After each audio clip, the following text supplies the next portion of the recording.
এবারে আমরা যে টপিকটি নিয়ে আলোচনা করব তা হলো অভিক্ষেপ সংক্রান্ত সমস্যা।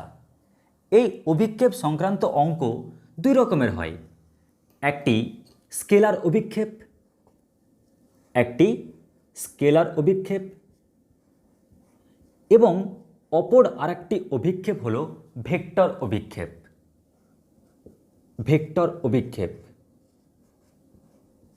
তাহলে এই দুই প্রকারের কিন্তু অভিক্ষেপ হয়। এখন প্রশ্ন হচ্ছে, স্যার অভিক্ষেপ মানে কি, এর অ্যাকচুয়াল অর্থ কি? আপনি এমন একটা কিওয়ার্ড বলুন যেন ফিল করতে পারি যে এটাই অভিক্ষেপ। তো আমি অভিক্ষেপ ব্যাপারটি কি এটা জানানোর আগে অভিক্ষেপ নির্ণয়ের জন্য যে বেসিক ইনফরমেশানগুলো প্রয়োজন আমার মনে হয় সেই ইনফরমেশানগুলো তোমাদের সামনে তুলে ধরা উচিত। তাই যাতে পূর্ণাঙ্গভাবে ব্যাপারটি বুঝতে পারি ওই কারণে আমি অভিক্ষেপের কটি পার্ট রয়েছে তা লেখার পর আমি বেসিক ইনফরমেশানে আমরা এগোই। দেখো, মেন কথা এটি একটি ভেক্টরের পার্ট, তাই তো? তাই আগে ভেক্টরকে চিনি। ভেক্টর মানে কি? তোমরা বলবে স্যার ভেক্টর মানে, আমরা তো জানি ভেক্টর ইকুয়াল ম্যাগনিটিউড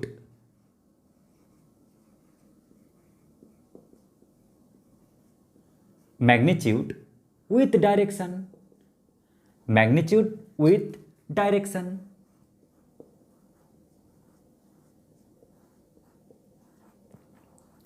তাই না? তো আমরা কি দেখলাম? Vector equal magnitude with direction. Vector মানে মান আছে, তার পাশাপাশি নির্দিষ্ট দিকও রয়েছে। তো মনে রাখবে আমরা ভেক্টরকে কিভাবে সূচিত করতাম? এর মাথায় তীর চিহ্ন, তাই তো? তাহলে এ ভেক্টর সমান কি রয়েছে? ম্যাগনিটিউড অর্থাৎ মান। আমরা মানকে কিভাবে লিখি? আমরা মানকে লিখি এইভাবে। দেখো, এই যে ভেক্টর লিখলাম তার মড এটা দ্বারা মান সূচিত করে, উইথ মানে গুণ। এবার কি রয়েছে? ডাইরেকশান। আমরা দিক বলতে কি বুঝি ভেক্টরের ভাষায়? একক ভেক্টরকে, অর্থাৎ দিক বলতে বুঝি আমরা একক ভেক্টর, এর মাথায় ক্যাপ, তাই তো? তার মানে vector equal magnitude with direction. তোমাদের এখানে একটা পাশাপাশি কথা বলে রাখি, এ ক্যাপ যাকে ডাইরেকশান বলছি, যাকে দিক বলছি, তা বের করার টেকনিক কি জানো? তার ফর্মুলা হচ্ছে ওই ভেক্টরটিকে তার মডুলাস দ্বারা ভাগ। এই ফর্মুলাটা কিন্তু মনে রাখবে। তো যাই হোক, যেহেতু এটি একটি ভেক্টরের অংশ তাই ভেক্টর সম্পর্কে একটু তথ্য দিলাম যা পূর্বে দিয়েছিলাম। তাহলে লক্ষ্য করো, আমরা যেমন ভেক্টরকে এইভাবে প্রকাশ করলাম, আমরা কিন্তু ভেক্টরকে উপাংশের মাধ্যমেও প্রকাশ করতে পারি। তা আমরা ফিজিক্সে শিখেছিলাম একাদশ শ্রেণীতে। কিভাবে? একটু মন দিয়ে দেখো। ধরে নাও এটি হচ্ছে একটি ভেক্টর আর এই ভেক্টরটি ভেক্টর এ। এই যে এ ভেক্টর দেখতে পাচ্ছ, এর কটা উপাংশ রয়েছে? দুটি উপাংশ, একটি উলম্ব বরাবর উপাংশ এবং অপরটি অনুভূমিক বরাবর উপাংশ। দেখো, আমি অলরেডি দুটো উপাংশ নিয়ে ফেললাম। এই ভেক্টরটি যদি অনুভূমিক উপাংশের সঙ্গে থিটা কোণ যদি করে থাকে তাহলে অনায়াসেই বলতে পারবো যে অনুভূমিক বরাবর যে উপাংশটি তা হবে কি? Modulus of A into cos theta, এবং উল্লম্ব বরাবর যে উপাংশটি তা হবে modulus of A into sine theta. তাহলে আমরা এ ভেক্টরকে কি উপাংশের মাধ্যমে লিখতে পারি? দেখো তো লেখা যায় কিনা। আমি কি বলতে পারি যে এ ভেক্টর সমান অনুভূমিক বরাবর উপাংশ কি রয়েছে? Modulus of A into cos theta. কিন্তু বাবু এটা তো একটা মান। কেন? কারণ মড এ একটা ভ্যালু দেবে আর কস থিটা একটা ভ্যালু দেবে, এটা তো মান। তাই ওর সাথে ডাইরেকশান ফিট করি। কিন্তু ডাইরেকশান কে বোঝে? ডাইরেকশান কিন্তু একক ভেক্টরকে বোঝে, তাই না? কারণ দিক অল টাইম একক ভেক্টরকে বোঝায়। কিন্তু এই বরাবর একক ভেক্টর কে হবে, যেহেতু আমরা এটাকে এক্স অক্ষ ভাবতে পারি, আর এক্স অক্ষ বরাবর একক ভেক্টর কে হয়, আই ক্যাপ, তাই না? তাহলে কি দেখলাম, মান উইথ ডাইরেকশান। কিন্তু লক্ষ্য করো প্লাস প্লাস আবার উলম্ব বরাবর উপাংশ কি রয়েছে, modulus of A into sine theta. কিন্তু এটাও তো একটি মান, তাই না? দেখো মড এ একটি মান, সাইন থিটা একটি মান, তাই তার সঙ্গে কী দিতে হবে, ডাইরেকশান।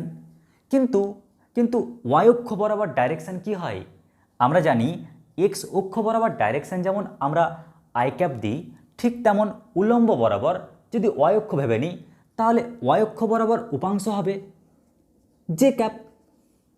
তাহলে লক্ষ্য করো আমরা ভেক্টর একে এইভাবেও কিন্তু লিখতে পারি। তাহলে আমরা ভেক্টরকে এইভাবেও লিখতে পারছি, আবার এইভাবেও লিখতে পারছি। কিন্তু আমাদের বক্তব্য এটা নয়, আমাদের বক্তব্য হচ্ছে অভিক্ষেপ মানে কি। আমি তো জাস্ট অভিক্ষেপের প্রকারভেদ দেখলাম, এবং অভিক্ষেপকে জানতে গেলে যে টপিকটা প্রয়োজন সেটা দেখলাম, কিন্তু অভিক্ষেপ মানে কি। এবার দেখো অভিক্ষেপ, এটা একটা নতুন ওয়ার্ড, তাই না? একটা নতুন শব্দ, কিন্তু এই শব্দ সম্পর্কে জানাটা অত্যন্ত জরুরি, না তো অঙ্কের ধারা আমরা বুঝতে পারবো না কি বলতে চাইছে। তাই আমরা এই অভিক্ষেপ শব্দটিকে বোঝার জন্য, বোধগম্য করার জন্য আমরা একটা ছোট্ট প্রতিশব্দ ধরে নিতেই পারি, যা খুব কাছাকাছি একটা শব্দ। ধরে নাও সেই শব্দটি হচ্ছে ছায়ার দৈর্ঘ্য।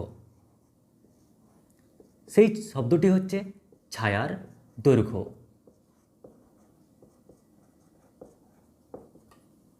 যখনই ছায়ার দৈর্ঘ্য কথাটি বললাম বা ছায়া এই শব্দটি উচ্চারণ করলাম, তখন তোমার মনে একটা কিন্তু প্রশ্ন জাগতেই পারে, স্যার ছায়ার দৈর্ঘ্য মানে ছায়া, আর একটা ছায়া উৎপন্ন হতে গেলে কটা বস্তুর প্রয়োজন বলো তো? দুটো বস্তুর প্রয়োজন, তাই না? কেন? কার উপর কার ছায়া। কি বললাম? ছায়া তৈরির জন্য প্রয়োজন দুটি বস্তু, আর ওই কারণে বলতে পারি কার উপর, কার উপর,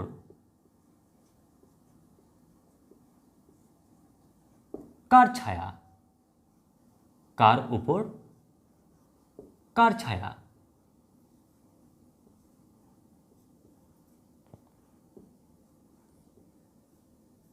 তাই তো? তো এখানে লক্ষ্য করো ছায়া, আমি একে তুলনা করলাম কার সাথে? অভিক্ষেপের সাথে, যাতে তোমরা অভিক্ষেপ শব্দটিকে ভালো মতন বুঝতে পারো। আর ছায়া যখনই বললাম, তখন তোমাদের মাথায় এটাই ফুটে উঠছে যে কার উপর কার ছায়া, এই বস্তুটির উপর এই বস্তুটির ছায়া, মানে একেটির ছায়া। তো এখানে যেহেতু আমরা ভেক্টর নিয়ে কাজ করছি, তাই এখানে দুটো বস্তুর পরিবর্তে আমি ভাবব দুটি ভেক্টর। এই ভেক্টরের উপর এই ভেক্টরের ছায়ার দৈর্ঘ্য, অর্থাৎ অর্থাৎ কার উপর? এ ভেক্টরের উপর বা এর উপর, বা ভেক্টর এর উপর কার? ভেক্টর বি এর ছায়া মানে কি? অভিক্ষেপ। তার মানে ভেক্টর বি এর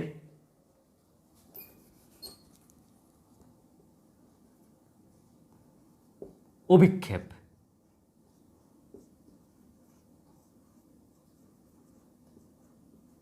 আবার মন দিয়ে শোনো, কার উপর কার ছায়ার দৈর্ঘ্য, ভেক্টর এর উপর ভেক্টর বি এর অভিক্ষেপ বা ছায়ার দৈর্ঘ্য। আমরা এবার বের করব কার মাধ্যমে? চলো না আমরা ক্যালকুলেশনের মাধ্যমে বের করি।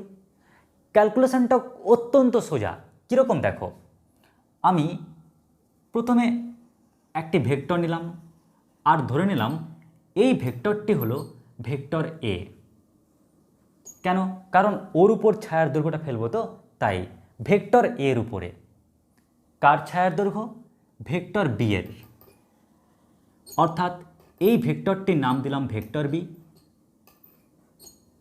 তো ওর ছায়া পড়বে এর উপর, তোমরা লক্ষ্য করো, ওপর থেকে টর্চ মারো, লম্বা লাইট ফেলো, তাহলে দেখবে ওর এই ভাগটি পড়বে এর উপর লম্বভাবে, আর ওর ছায়াটি পড়বে লম্বভাবে এর উপর। তার মানে বলতে পারবে ভেক্টর বি এর ছায়া কোনটা? ভেক্টর বি এর ছায়া হচ্ছে এইটুকুটা, তাই না? এইটুকুটা।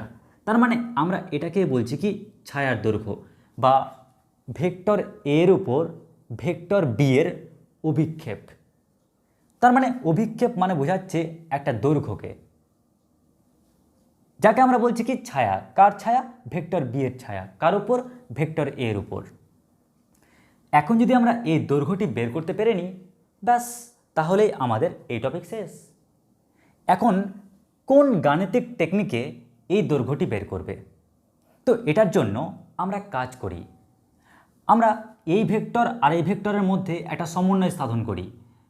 আমি এই ভেক্টরটাকে যদি পিছনের দিকে বর্ধিত করি, তাহলে লক্ষ্য করো একটা কোণ উৎপন্ন করছে না, যে কোণটার নাম হচ্ছে ভেক্টোরিয়াল অ্যাঙ্গেল।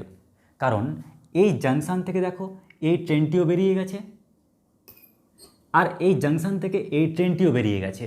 তার মানে ওইখান থেকে যখন দুটো ট্রেন বেরিয়ে যাবে, তখন এই কোণটিকে কি বলি আমরা? ভেক্টোরিয়া কোণ বলি। বাদ দাও, আমি করলাম কি, এবার এই টপিকের হেল্প নিই। কোন টপিকের? দেখো, একটা ভেক্টরকে যেমন আমরা ম্যাগনিটিউড উইথ ডাইরেকশন আকারে লিখতে পারি, সেরকম একটি ভেক্টরকে তো আমরা উপাংশের আকারেও লিখতে পারি। তাই আমি এই ভেক্টরকে দুটো উপাংশে ভাঙছি, একটা উপাংশ এটি আর একটা উপাংশ এটি। তার মানে দুটো উপাংশ নিতেই পারি। আর তোমরাই বলো, যদি এই উপাংশটি নিই, এই কোণটি থিটা হয়, তাহলে এই কোণটি কি হবে? থিটা। ঠিক কিনা? দেখো, এটি ছিল একটি ভেক্টর, এই ভেক্টরকে দুটো উপাংশে ভাঙছি, একটি অনুভূমিক উপাংশ আর একটি উল্লম্ব উপাংশ। কিন্তু লাকিলি এই কোণটা থিটা হলে ওই কোণটাও তো থিটা হবে, কারণ এটা সমান্তরাল এটা, আর এটা ভেদক। কিন্তু আমি অত বুঝি না, যখনই ভেক্টর পেয়ে গেছি আর ওর দুটো উপাংশ পেয়ে গেছি, তখন আমি বলতেই পারি যার সঙ্গে থিটা কোণ করে রয়েছে তা কি? ভেক্টর বি কস থিটা, আর উল্লম্বটি কি? Vector B sine theta. তাই না? কি বললাম? Mod of vector B, mod of vector B cos theta, আর এটি কি হবে? Mod of vector B sine theta. আমার এটা প্রয়োজন নেই। কেন? কারণ আমার এই দৈর্ঘ্যটুকুটাই প্রয়োজন, কারণ এই দৈর্ঘ্য পেলে তো আমি এই দৈর্ঘ্য পেয়ে যাব, কারণ এর সঙ্গে কে ইকুয়াল? এ ইকুয়াল, আর একেই তো বলছি অভিক্ষেপ। তার মানে ভেক্টর এর উপর ভেক্টর বি এর যে ছায়ার দৈর্ঘ্যটা, তা এটুকুটাই, কারণ এটুকুটা মানে এটুকুটা। তো কি পেয়েছি বলো তো? আমরা পেয়েছি mod of B, mod of vector B into cos theta, mod of vector B into cos theta. এটাই হচ্ছে কি ভেক্টর এর উপর ভেক্টর বি এর অভিক্ষেপ। এবারে তোমরা বলতে পারো, স্যার এটাকে কি একটু সিম্পলিফাই করা যেতে পারে? একটু ক্যালকুলেশন অবশ্যই যেতে পারে। কীরকম দেখো, মড অফ ভেক্টর বি থাকলো পড়ে, আর কস থিটা মনে আছে যখন দুটি ভেক্টরের মধ্যবর্তী কোণ বের করা শিখেছিলাম, তোমাদের বলেছিলাম কস থিটা সমান কি? কস থিটা সমান vector A dot vector B by mod of vector A into mod of vector B. আর এখান থেকে মড অফ ভেক্টর বি আর মড অফ ভেক্টর বি যদি ক্যান্সেল করে দাও, তাহলে আমরা কি পেয়ে যাচ্ছি? আমরা পেয়ে যাচ্ছি vector A dot vector B by mod of vector A. তাহলে দেখো আমরা আর ক্যালকুলেশন করতে পারছি না। তো কি পেলাম বলো তো? ভেক্টর এর উপর ভেক্টর বি এর অভিক্ষেপ। আমরা ফর্মুলা পেলাম এটি। বলতে পারবে এটা ভেক্টর না স্কেলার না ভেক্টর? দেখো, এই পার্টটা কিন্তু স্কেলার। কেন? কারণ ডট প্রোডাক্ট একটা মান দেয়, আর মডুলাস অফ এ ভেক্টর এটিও একটি মান দেয়। তো একটা মান, এটা একটা মান, কই ওর তো ডাইরেকশানে নেই। আবার মন দিয়ে শোনো, এটা একটা স্কেলার, আর মড অফ এ এটা একটা স্কেলার। তো দুটোই যদি স্কেলার হয়, ও তো ডাইরেকশানে নেই, তার মানে এই পুরোটা একটা জাস্ট ভ্যালু মাত্র। তো এটাই হলো আমাদের ফর্মুলা। এবার এই ফর্মুলাটাকে একটু ভালো করে লিখি। এখানে কি লিখব? অভিক্ষেপ, স্কেলার অভিক্ষেপ কি পেলাম? কারণ দেখো এখানে তো দিক নেই, তাই সেটি কি অবশ্যই একটি অভিক্ষেপ, এবং অভিক্ষেপটা স্কেলার। তাই আমরা এখানে লিখছি ভেক্টর এ এর উপর, ভেক্টর এ এর উপর ভেক্টর বি এর, ভেক্টর বি এর স্কেলার অভিক্ষেপ কিংবা অভিক্ষেপ। কেউ যদি স্কেলার অভিক্ষেপ লিখো তাও চলবে, কেউ যদি শুধু অভিক্ষেপ লিখো তাও চলবে। শুধুমাত্র অভিক্ষেপ বললে স্কেলার অভিক্ষেপকে বোঝাই। অভিক্ষেপ সমান। এবার দেখো এর ফর্মুলাটি কি? ফর্মুলাটি হচ্ছে A vector dot B vector by mod of A vector. এটি হচ্ছে ফর্মুলা। আমি চাই এই ফর্মুলা যেন মেমোরাইজের একটা টেকনিক পাও, ওই কারণে আমি এই ফর্মুলাটিকে আবার মিটিয়ে ফেললাম। এবং মিটিয়ে আমি কি লিখছি দেখো, কি বলেছে? ভেক্টর এ এর উপর, তাই না? মন দিয়ে শোনো, ভেক্টর এ এর উপর, ও ভেক্টর এ তার উপর, ভেক্টর এর উপর কি লিখব? ডট। তাই এক কাজ করবে, ভেক্টর এর উপর একটা মাথায় গোল দাগ দিয়ে রাখবে, মানে ভেক্টর এর উপর ডট, আমাদের মনে রাখার সুবিধার জন্য। তাই ভেক্টর এ তার উপর ডট। এবার ডট কি করবে? দুটো ভেক্টর খুঁজবে, একটা ভেক্টর এ দেওয়া রয়েছে, আর একটি ভেক্টর বি দেওয়া রয়েছে, আর এর মড নিয়ে নেবে। ব্যাস, এটাই হয়ে গেল কি এই ফর্মুলাটি। এবার ভেক্টর অভিক্ষেপ মানে কি? তো ভেক্টর অভিক্ষেপ কি হবে? জাস্ট তুমি একে একটা ডাইরেকশান দিয়ে দাও, একটা দিক দিয়ে দাও, ডাইরেকশান দিলেই ভেক্টর অভিক্ষেপ হয়ে যাবে। তাহলে লিখি ভেক্টর এ এর অভিমুখে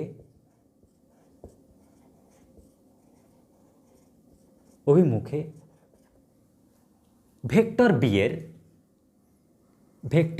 এর ভেক্টর অভিক্ষেপ,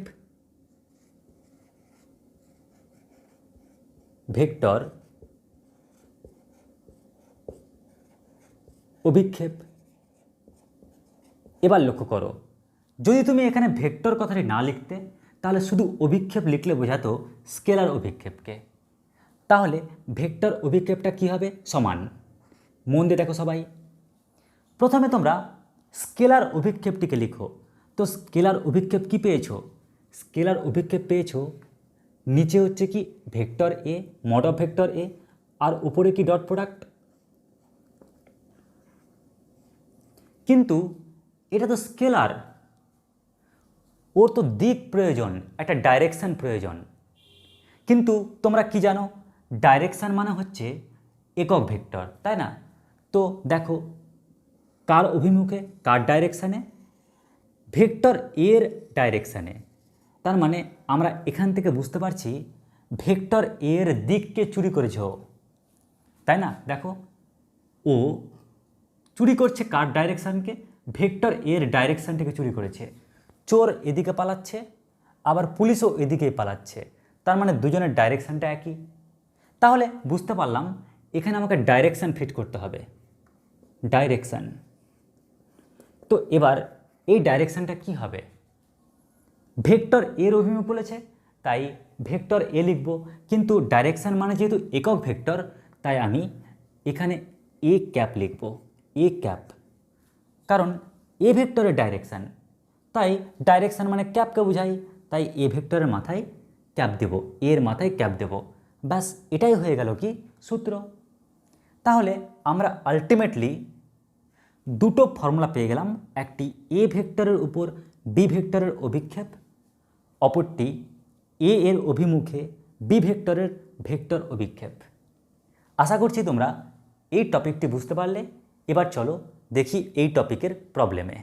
এবার দেখো ফার্স্ট প্রশ্ন কি বলেছে, ভেক্টর এ দেওয়া রয়েছে এবং ভেক্টর বি দেওয়া রয়েছে। কি বললাম, এখানে ভেক্টর এ দেওয়া রয়েছে কি I cap plus 2 into J cap plus 2 into k cap, এবং ভেক্টর বি কী দেওয়া রয়েছে, ভেক্টর বি দেওয়া রয়েছে জে ক্যাপ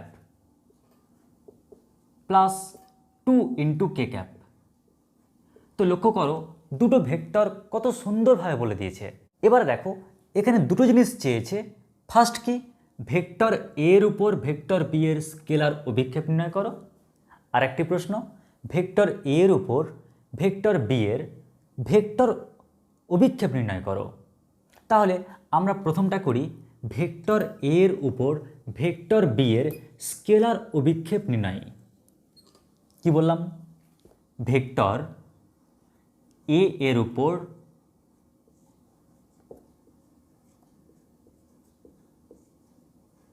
ভেক্টর বি এর স্কেলার অভিক্ষেপ নির্ণয়, স্কেলার অভিক্ষেপ। আমরা এখন এটা নির্ণয় করব। তো আমার প্রিয় ভাই বোনেরা লক্ষ্য করো, তোমরা যে এখন এটা বের করবে, তো এটা বের করার টোটাল কিন্তু কায়দা, টোটাল টেকনিক দুটো, একটা কনসেপচুয়াল আর একটা ফর্মুলা বেসিস। তুমি দুই টেকনিকে কিন্তু বের করতে পারবে। কেউ যদি বলো স্যার আমি এটাকে ফর্মুলার রেসপেক্টে করতে চাই, তাও চলবে। কেউ যদি বলো স্যার আমি একে কনসেপ্টের বেসিসে ভাঙতে চাই, তাও চলবে। তাহলে প্রথমে বলি কনসেপ্টটা কি। তো লক্ষ্য করো কি বলেছে, এ ভেক্টরের উপর। তাহলে আমি একটি ছবি আঁকি প্রথমে। ধরে নাও এটি হচ্ছে এ ভেক্টর, এ ভেক্টরের উপর বি ভেক্টরের, এটি হচ্ছে বি ভেক্টর, তাই না? আর যে ভেক্টরগুলো সুন্দরভাবে দেওয়া রয়েছে, তাহলে এ ভেক্টরের উপর, তার মানে আমি শিওর হয়ে গেলাম যে এটাই হবে কি, এই যে এই ডিস্টেন্সটা হবে কি অভিক্ষেপ। এই ডিস্টেন্সটা কার অভিক্ষেপ, ভেক্টর এ এর উপর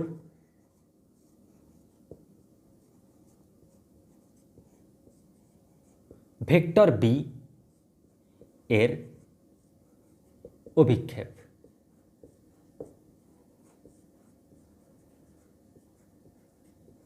এখন এই অভিক্ষেপটা কত হবে এই অভিক্ষেপটা? তো তোমাদের একটু আগে দেখালাম যে এই অভিক্ষেপটা মাপার টেকনিক হচ্ছে, প্রথমে তোমরা ভেক্টোরিয়াল অ্যাঙ্গেল বের করো। এটা হচ্ছে ভেক্টর এ, আর আমরা যদি একে পশ্চাতে পেছোই, তাহলে যে কোণটি করছে সেই কোণটির নাম হচ্ছে ভেক্টোরিয়াল অ্যাঙ্গেল। আমরা যদি এই ভেক্টর বিকে দুটো উপাংশ বানানোর চেষ্টা করি, একটি উপাংশ এবং অপর একটি উপাংশ, তাহলে দেখবে যে এই কোণটি কিন্তু কী তৈরি করবে, থিটা। আর যখনই এই কোণটি থিটা উৎপন্ন করবে, তখন বুঝে ফেললাম যে এই বরাবর উপাংশ হচ্ছে কি মড বি কস থিটা। আর এটা যদি মড বি কস থিটা হয়, মড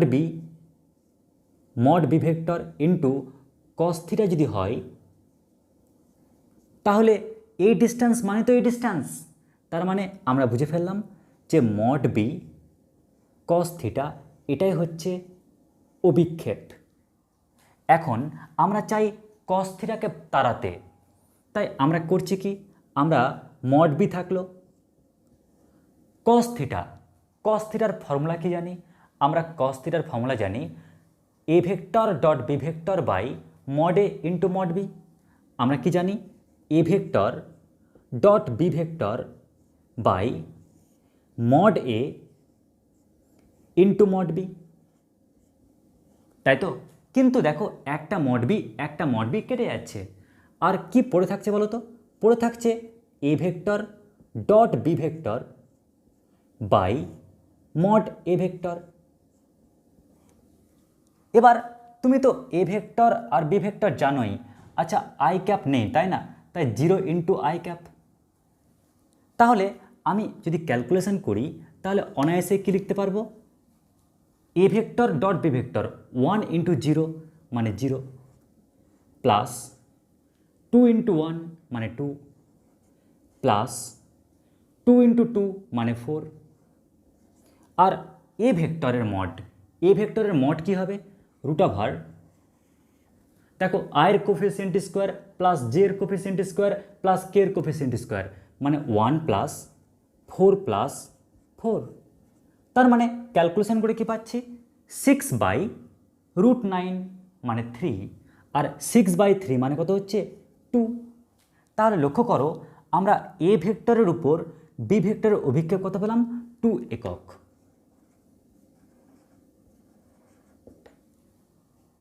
এবার দেখো কেউ যদি মনে করো দূর কি প্রয়োজন এত ছবি এঁকে এত কষ্ট করে লেখার, তার চেয়ে বরং আমরা টেকনিক ফলো করি। কি টেকনিক হলো কি, এ ভেক্টর মানে ভেক্টর এর ওপর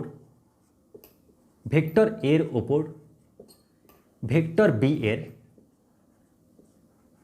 বি এর স্কেলার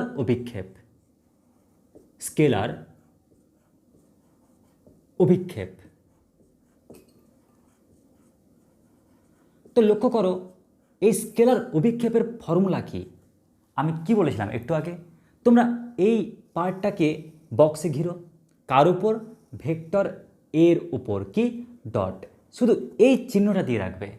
তাই কি বললাম, ভেক্টর এ তার উপর কি ডট। এবার যখন ডট নিলাম এখানে কোন কোন ভেক্টর আছে, এ ভেক্টর আর বি ভেক্টর ছাড়া তো আর কোনো ভেক্টর নেই, তাই এ ভেক্টর নিলাম আর বি ভেক্টর নিলাম, ব্যাস হয়ে গেল ফর্মুলা। দেখো এটাই তো ফর্মুলা ছিল।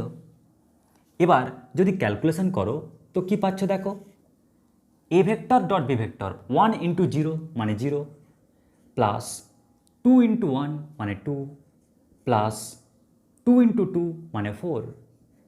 আর এ ভেক্টরের মড কি হবে, এ ভেক্টরের মড হবে 1 প্লাস 4 প্লাস 4 অর্থাৎ 6/3 মানে 2, তো 2 একক। তো লক্ষ্য করো কত সহজে আমরা স্কেলার অভিক্ষেপটি বের করতে পারলাম। যদি আমাদের বলতো যে এ ভেক্টরের উপর বি ভেক্টরের ভেক্টর অভিক্ষেপ নির্ণয় করো, তখন কি করতে, তখন কিছুই না, জাস্ট এর সাথে একটা ডাইরেকশান শুধু গুণ করতাম, তাই না। তো কি বললাম, যদি আমাদের স্কেলার না চেয়ে যদি ভেক্টর চাইতো তাহলে আমরা একটা ডাইরেকশান গুণ করতাম। তো বলতে পারবে এখানে ডাইরেকশানটা কি হবে, এর উপর বলেছে না, দেখো এ বরাবর এর অভিমুখী, তাহলে ও এর ডাইরেকশানটাকে চুরি করে নেবে। তার মানে দিককে আমরা একক ভেক্টর বলি। আমরা লিখে ফেলছি A vector dot B vector by mod of A vector. আর এ ক্যাপ মানে কি, এ ক্যাপ মানে হচ্ছে ওই ভেক্টরটাকে তার মড দিয়ে ভাগ। এবার লক্ষ্য করো আমরা যখন এ ডট বি করছি, তো এ ডট বি মানে কি 1 into 0 plus 2 into 1, 1 into 0 plus 2 into 1 plus 2 into 2 মানে 4। আর মড এর মড কত হবে, root over 1 plus 4 plus 4 into, এবার লক্ষ্য করো এখানে এ ভেক্টর রয়েছে, তো এ ভেক্টরটি কি দেখতে পাচ্ছি, I cap plus 2j cap plus 2k cap. আর এ ভেক্টরের মড, তো এ ভেক্টরের মড কত পাচ্ছি, রুট ওভার 1 প্লাস 4 প্লাস 4।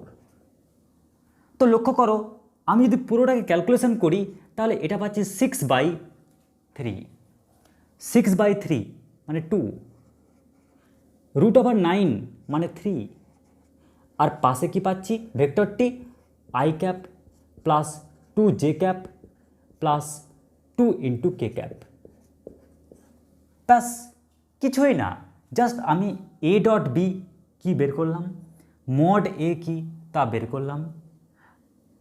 এ ক্যাপ মানে এই ফর্মুলাটি, তাই মড এ বের করলাম, আর এ ভেক্টরটি যা দেওয়া ছিল তা লিখলাম। এটা ক্যালকুলেশন করলাম, এটা ক্যালকুলেশন করলাম, এটা ক্যালকুলেশন করলাম, করে পেলাম 2/3। তার সঙ্গে এই ভেক্টরটি গুণ করে দিলাম, তাহলে আমি ভেক্টর অভিক্ষেপ পেয়ে গেলাম। তো এই হলো আমাদের এই প্রবলেমটি। তো লক্ষ্য করো কত সহজ প্রবলেম, কত ইজি প্রবলেম। এবারে এর উপর বেস করে যে সমস্ত অঙ্কগুলো তোমাদের এসএনদের বই রয়েছে তা আমি তোমাদের এই ডেসক্রিপশান বক্সে উল্লেখ করে দিচ্ছি, তোমরা অবশ্যই সেই অঙ্কগুলোকে করে নেবে। কোনো অঙ্ক আটকে গেলে অবশ্যই আমাকে জানাবে, আমি অবশ্যই সেই অঙ্কগুলো তোমাদের সমাধান করে দেব। আশা করছি বুঝতে পেরেছো। এরপর দেখো পরের টপিক।